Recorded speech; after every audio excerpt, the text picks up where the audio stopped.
So today we're just going to be kind of talking over five different time management tips, I would say, and how that can help you organize your day. So we all know our plates are incredibly full. We're in the middle of the sales season here in Michigan and Ohio, and Florida never really came out of their sales season. So we know we're very busy. Our focus is always split between assisting agents, doing our accounting portion that we need so our agents can get paid, your office duties, and we just know there's a lot going on. You guys are always very much split focused when it comes to agent support on the sales side and the operational support on the office side. So you guys are very busy people. So hopefully some of these will help. Hopefully you can institute some of these in your day just to make your lives a little bit easier. So we'll just jump right in. Or maybe we won't. There we go. Okay, now that I got my buttons working. So the first tip is just to be intentional. Keep a to-do list. I'm huge on this, although mine are mostly to-do sticky notes, I must admit, and not so much a list. But the variety of tasks can be quick and urgent. Do you have 10 minutes or less to get them done? Or is it going to take a bigger time block to do that with if it's a bigger operational task? So if you sit down, cup of coffee every morning, take 5 minutes, do your daily to-do list, and then at the end of the day, another 5 minutes to move over any of those items that didn't get done. It can be a really good way to organize your day and be intentional in your tasks. If you know by 2 o'clock you have to get in, or 1:30, if you have to get all your closings in, you do know that that is your number one to do, right? You got to get the transactions in so that we can get the agents paid. So obviously that's probably a daily task and you don't ever possibly know when those might be coming in, right? If the agents haven't notified us. So keeping a spot on the to-do list that just says, get all the closings over to your regional commission specialist or to accounting could be a really good task. My favorite part of my task list is able to check them off. You get to enjoy that visualization when you achieve something, right? And you get to strike through it or check mark it. So again, whether it's a sticky note that you keep up on your monitor, a notebook, maybe it's the task list that Google has. I haven't moved over to a digital task list yet, but it is a goal of mine. And Google does have the task list that you are able to utilize. So if anybody's doing that and loving it, let me know. But that is my intent because we all know that we may or may not be at our desks every day. Sometimes if I have a kid sick, I sometimes have to be home. If my sticky note isn't there, I can lose track of my tasks. So just being intentional and keeping that to-do list and then giving you that satisfaction of being able to strike through it. Caitlin down there in Premier loves the Google to-do list. So thank you for that, Caitlin. I might be reaching out to you and getting some tips and tricks from you.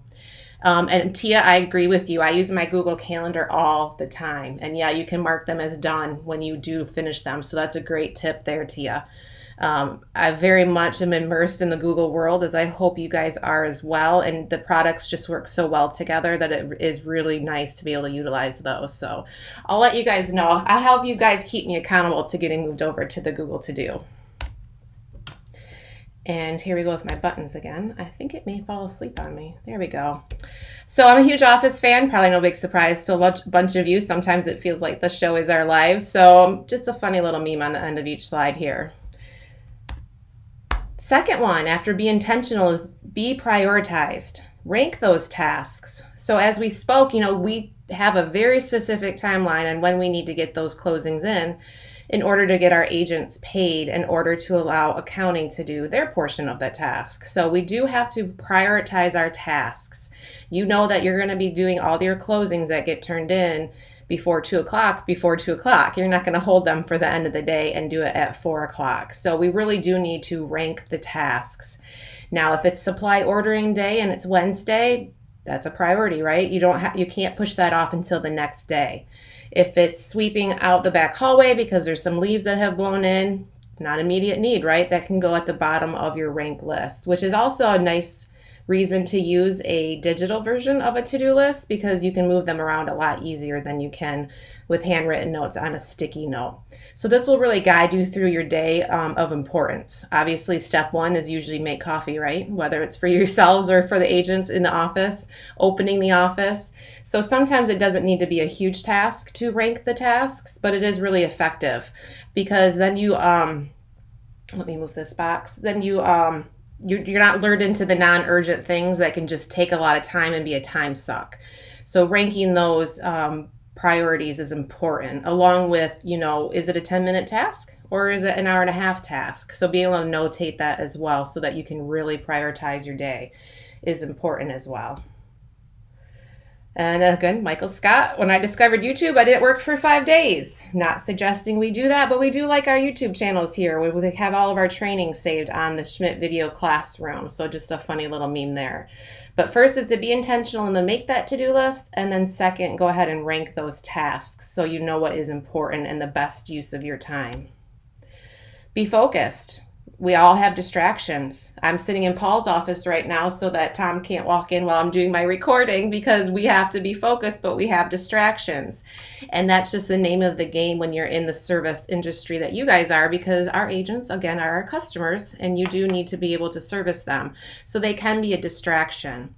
But as the time here says, it takes 23 minutes to really be able to refocus on your task after an interruption. Now, seems a little high to me, but I verified that in 2 different sites, so I did put that number in there. But it's really about managing those distractions as best as we can. You have your task list, you've prioritized it, now we got to focus on it. But we do know the phone will ring. We do know agents will come in. We do know customers and vendors will come in. So it really is about managing those distractions the best you can. Sometimes you are able to identify those distractions and really control them. Do you have your email inbox notification go off? Well, if you're on your task of doing something else, maybe shut it off for that time period, right? Manage those distractions. With RingCentral now and Premier, I promise we're getting you on RingCentral here soon. We can transfer phones. So reach out to a fellow ASC, say, hey, I really have this task I have to get done. I'm trying to manage my distractions. Do you mind taking my phone for a half hour, for 45 minutes, for an hour? We have that opportunity now. So really about managing those distractions and staying focused on the tasks that we created for ourselves and then ranked. And who doesn't love Annie Bernard? So does anyone get distracted by bubble wrap? Yep, sometimes. So manage that distraction, right? Put those shipping boxes right in the back. Number 4, be structured. Time block your tasks. So you have your tasks, you prioritize them, you got rid of all your distractions as best you can, and so now it's time to time block. So I'm terrible at this, you guys. I could use some help with this myself. It really is about structuring your schedule so that you can actually deliver what you set for yourself. So you have your tasks you set forward, but you really need to set yourself up for success. And doing that structured schedule will allow you to do that. It protects the space for the work that needs to get done. Plus, it also gives you that little healthy pressure to complete it. Who in college did not finish the term paper the night before it was due, right? You had 3 months, but God forbid you get it done early and you did it the night before. So it kind of gives you that healthy pressure as well. Say, okay, from 9 to 10, I'm going to go through listings to leads and clean up my dashboard. Well, from 9 to 10, you got an hour. So hopefully you're managing those distractions, and hopefully that was on your to-do list so that you can go ahead and check that off. This time blocking also does prevent one task from overtaking your day. I'm as guilty as the rest. I'm in my inbox every 5 seconds. But really, if I have a project I need to focus on, I need to get better at focusing on that project, closing out the inbox, and then revisiting it after to update and to get caught up on the emails that came in. But it really does allow you for one task to take over your day. It also stops multitasking. We all know that we do it. We have to do it, right? In our roles, we don't always have an opportunity to not multitask, but it really does cause your work to decline, and it causes some of those details that are so important when it comes to our listings and our transactions and some of the marketing that you guys assist with. So being able to time block really does reduce multitasking. That just helps you get that task done and in a better way as well.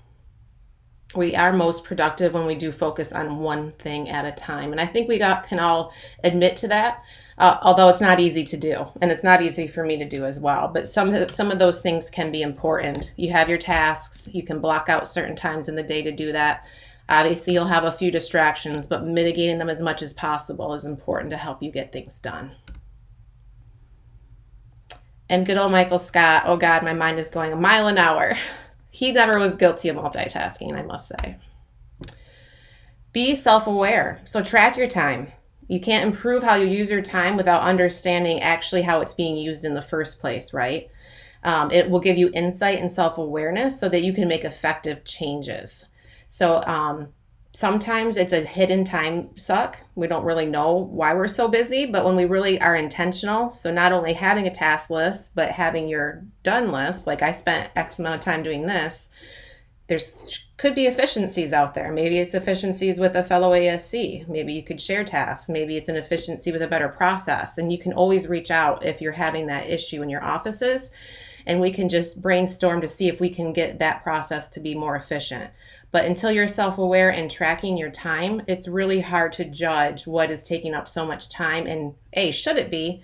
And B, is it the best use of your time? So being self-aware and tracking your time. And that can be as easy as a sticky note. It can be a Google Sheet. It can be a Google Doc maybe. And transactions took me 2 hours on Tuesday, but it only took me 30 minutes on Wednesday. And that's not really something we can change really, because we never know when things will close. But other tasks, if you're notating that are just taking up what you feel is too much time, feel free to reach out and we'll see if we can't brainstorm and get a better process in place for that to help you out. And there's good old Andy Menard again. So those were the 5 time management tips and tricks that we had, and we can go over them again here. And again, feel free to unmute, feel free to type a chat. This is really about tips and tricks and best practices, and I am by no means an expert. So to recap, again, the first one was intentional, right? Keep that to-do list. Use Google To Do, use your Google Calendar, use your sticky note, just do it, right? Ease of use. So however it gets you doing this, go ahead and do that, and then make sure you're really notating. Is it quick and urgent, or is it a bigger operational task that I need to complete? I like to keep my list by day, and then I transfer over at the end of the day whatever may not have gotten done. Sometimes something stays on the list for quite a while because it's just not prioritized, which brings us to our second point here, is ranking those tasks. So again, some are just organically ranked for you because we do have timelines in place when it comes to closings and such. So some things you do know are already prioritized, but other things based on how you operate in your day, you can rank those on your to-do list. And then be focused. You have your to-do list, you've prioritized them, and now it's to focus on them, mitigate the distractions as much as you can, and really get those tasks done. We're working really hard on our end to keep our training shorter and more succinct so that it gives you guys time back in your day. So it really is about when you're in that moment is being focused and manage those distractions as much as possible. And we're trying to do our part to help you guys with that as well. And then again, that time blocking, being structured. Maybe from 8 to 9, you go through all your emails from the prior day and clean up your inbox. And then from 9 to 10, maybe you're working on pendings. Whatever it might be is really to time block those tasks, because that will also help to manage those distractions as much as possible. But again, organically, just with the position, there are distractions that we can't always mitigate. And really being that self-aware, tracking your time, notating how long it's taking you to do things, looking for efficiencies and processes. And again, no office is an island. Every office operates just a little bit differently. With 90 offices, you can imagine that's just going to organically happen, but that's okay. So if you notice a process that you're like, gosh, this just is not a top priority, but I'm spending a lot of time on it, reach out to your RSC, reach out to another ASC, reach out to myself. We can best practice and brainstorm and get a better process in order to help you save time. So that is what I had for you guys today. I don't see any new questions that have come in.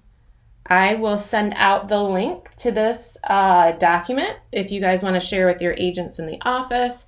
If you want to review it yourself along with the video, I will make sure I send the link. It's just a Google presentation, so I can send it out to you guys so that you can review. If you have any questions or comments after the fact, please feel free to reach out as always. This recording will go into schmidtvideoclassroom.com in our first and third playlist. And we are updating our cadence for first and third. So coming up on our third week at 3 o'clock on Wednesday will be our account tech training. So we've gotten rid of our Thursday account tech session. That will be moved over to Wednesday at 3 o'clock. So any topics or questions you have, send them on over to myself or Jessica Poblinski, and we'll be sure that we make that training session valuable use of your guys' time. Great. Well, thanks you guys. I appreciate it. As always, reach out after the fact, and I hope you have a great rest of your day.